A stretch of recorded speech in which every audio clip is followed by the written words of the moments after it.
Hello, everyone. This is Derek. Can you hear me okay? Yeah. Yes. Okay. In terms of the Northwestern game, I thought about what we thought after the game. I thought we competed at a pretty high level and really defended well, rebounded well. We're going to need to do that again tomorrow against a really physical, tough Nebraska team. They always play that way since we played them here, since Tim's been there. So we understand it's going to be a great challenge at their place, whether it's on the glass or, guarding the ball, or they're very, very physical. We fully anticipate a very, very physical game that's going to require, the same toughness that we had on Tuesday night. We're going to have to do it again tomorrow. From the standpoint of J. Cole as well, he looked good the last couple of days coming off the ankle sprain. So that timing where we had kind of an extra day in there, I thought really helped us. Questions?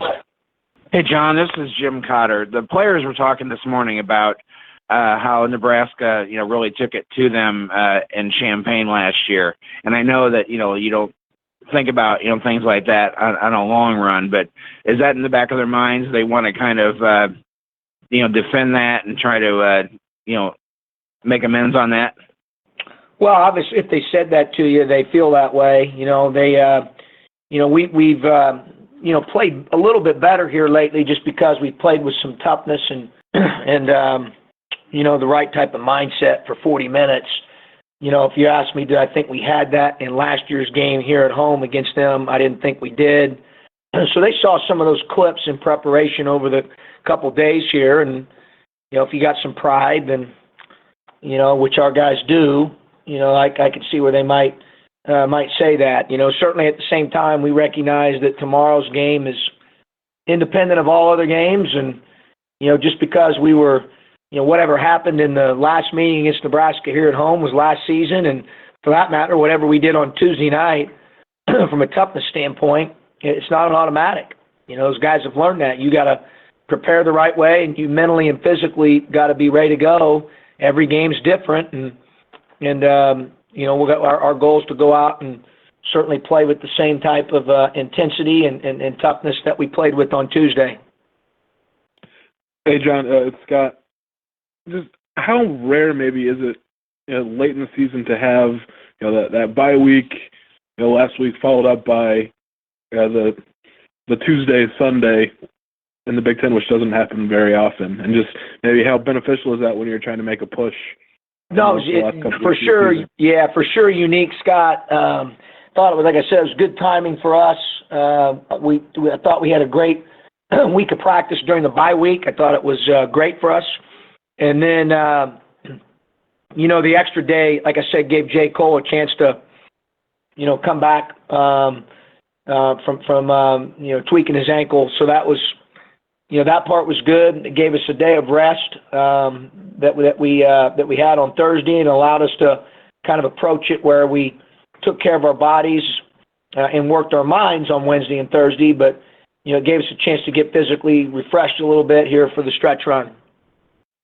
Nebraska's maybe changed its lineup here in the last few weeks, at least, with Shemanga getting more starts at center. But is it still kind of Ty Webster, Glenn Watson led? I mean, that part hasn't changed. Yeah, those guys obviously statistically account for a lot of their scoring and assist and make a lot of plays for them. But I think their interior players have continued to grow and get better. And you mentioned Shemanga.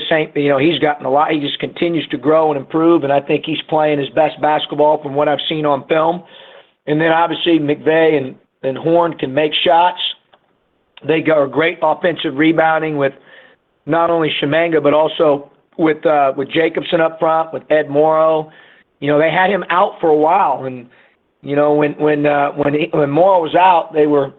I want to say I think it's 4-3 when he plays, and maybe 2-6 when he's not, or I may be off a number or two here or there, but he gives them a physicality and athleticism, energy, motor, and some toughness, which I really have enjoyed watching him on film. I think he brings that to the table and really plays with great, really great effort. But they've certainly when you look at their stat sheet, obviously you're right, Webster and Watson stand out, but I think some of their other guys have, continued to grow and improve. And if you look at some of the wins that they've had some great wins. They've gotten contributions from not only Watson and Webster, but from others as well. Anything else for Coach? I'm good. All right. Go ahead, Scott. Okay, defensively, it played better in the last couple of weeks. Was this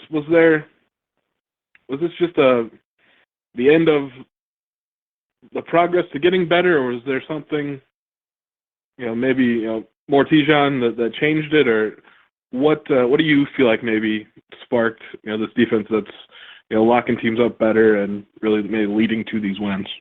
Well, I think we've started to play with more consistency and toughness and attention to detail. And the system itself has not changed a whole lot, but our guys' ability to grow and improve throughout the course of the year. Our team has rotationally changed a little bit. And, certainly although, in the main part of our rotation right now, we have 3 seniors that are playing and doing a really good job for us. But the other, 6, 7 guys we've been playing are all freshmen and sophomores. So those guys have gotten to where they've really improved and grown and gotten more reps, and I feel like they've gotten better. But a lot of it starts with the mindset, and I think they've gotten back a little bit to kind of our core value stuff, our old school, how we defend and compete on the backboard, and gotten back to being who we are a little bit more. So kind of a combination probably of both those things, Scott. Okay, thanks. Sure. Is that all? All right. Thanks, guys. Thanks for joining us.